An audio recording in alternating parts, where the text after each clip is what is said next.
In this guide, I'm going to show you how you can emote faster in Evade. Before we do get into this guide, make sure to like the video and subscribe to the channel with all notifications on. It really does help the channel and lets us know that you want more content like this. We'd greatly appreciate it, and if at any point that this guide you did have any questions, just ask them down in the comment section below and we can help you out further. I'm going to be doing my best to reply to every single comment down there. Now this method essentially lets you spam emotes all the time, and it is pretty easy to go ahead and knock out. And on PC, it's actually extremely easy. You just need to hold G to open up your emote wheel, and then as you can see, these are all going to be listed with different numbers representing which emote you want to go ahead and press down.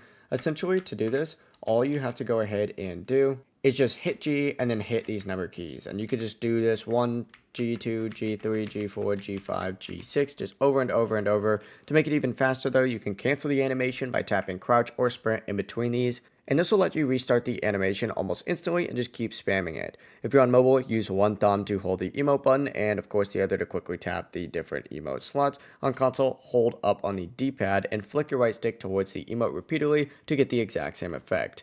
It really is as simple as that though. You can combine this with movement as well, and we have full videos breaking that down. But if you guys did have any questions, just ask them down in the comment section below and we can help you out further. I'm going to be doing my best to reply to every single comment down there. Before you do leave this guide, make sure to like the video and subscribe to the channel with all notifications on. It really does help us out. Let us know that you want more content like this. We'd greatly appreciate it. Have a great rest of your day though. Peace.